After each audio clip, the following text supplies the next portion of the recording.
over the years, I have studied hundreds of pages that look like this. Hi, I am Laseth, I'm a 4th year psychology student, and today I am here to show you 3 study methods that are scientifically backed and that actually work. Let's go over a quick technical point before we begin. This is a neuron. Neurons are the cells that are in charge of processing information and transmitting it. What is learning all about? Basically creating new connections between neurons. Let's start with a question. You already may be pretty comfortable with the way you study and you may not want to try new study methods before an important exam. I get that. I am the same. But did you know that whether the information sticks or not doesn't only depend on how you study, but also on how you review the material you have already studied? Do you review what you have studied by going over it again and again? Either you are just reading it or just writing it again? Well, let me tell you, there's a more effective way. Actually, it's recognized as one of the best study methods to exist. And the name of this method is active recall. So, what is active recall all about? Basically, instead of going over your notes, just close them and try to remember as much as you can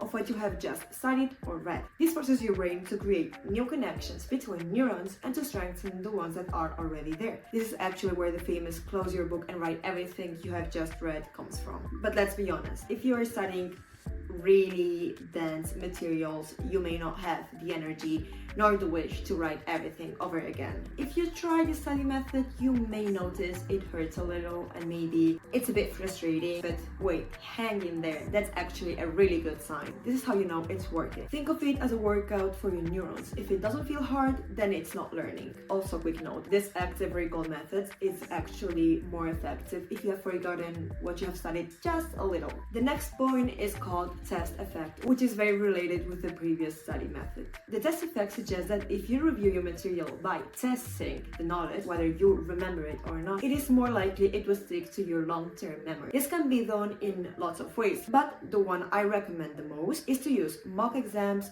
that are similar to the exams you are going to take about this specific material. This means if you're taking a multiple choice exam about what you're studying, then do multiple choice mock test. You can use any tool in the internet. Nowadays there are many, or in where you can just upload your content and it will generate you multiple questions for you to answer. What this makes in your brain is that it tests the methods they use to get the information and to give it to you. If the method it's using does not work, then your brain will find another way to retrieve this material. Therefore, the day of the exam, you will go with your brain fully trained to make an exam about the topic you have just studied. Personally, I think this is the best way to study for an exam. And while it's true that if you make mock tests that are open-ended questions, then it's more easy to remember the things because of the active recall, I still think it's better to just stick to the same format of the exam you're taking. Because, well, let's be honest, studying for an open-ended question exam, it's not the same thing as studying for a multiple choice exam. Actually, the reason I think it's better to just stick to the same format of the exam you're taking is very related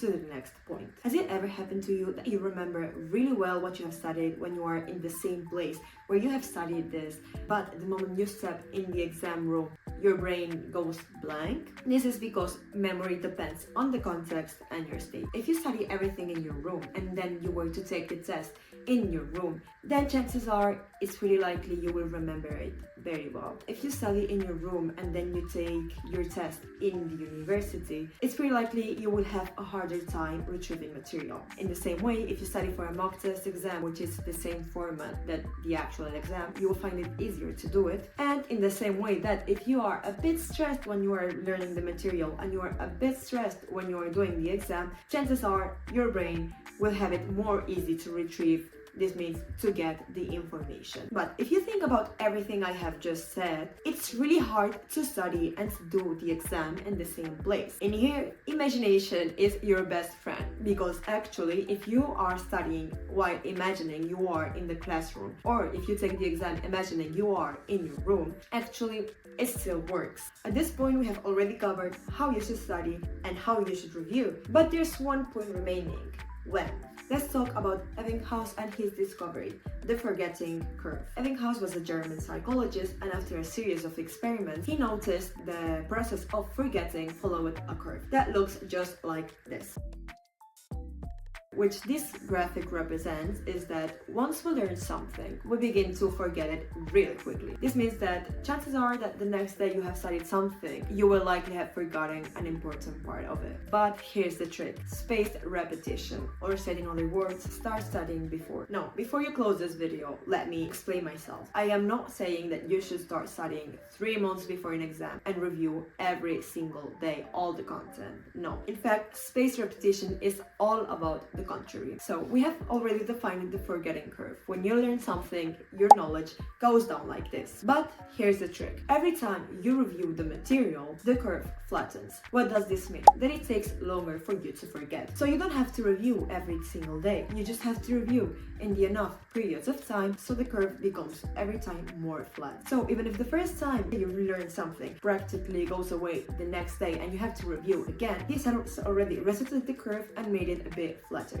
The next time you may need 2 days, then the next time you may need 5, then you may need a week, a month, and you can go over for years without reviewing a material and still remembering it because the curve is really flat. This is the principle that programs like Anki use. If you study with flashcards either for vocabulary or medicine or pharmacology, it's pretty likely you will be familiar with it. And now, of course, you're not going to draw a curve every time you're trying to study. So how do you know this is working? That's simple. You feel it. I think that for this, you really need to trust the process, really trust it. So what do you think of this study method? Were you already using one of them without really realizing? There are a lot of study methods which have been backed by psychology studies, but personally these 3 are the ones I use the most. I really think that when you use these study methods, all you can do is trust the process, but believe me, it works. So what are your thoughts? Are there any specific study methods that work for you? Let me know in the comments. If you like videos like this, please don't forget to check out my channel. I post blogs and videos about lifestyle and studying. It will make me very happy if you subscribe and leave a comment and a like in this video, so please do if these study methods have helped, and hope to see you in the next video. Goodbye!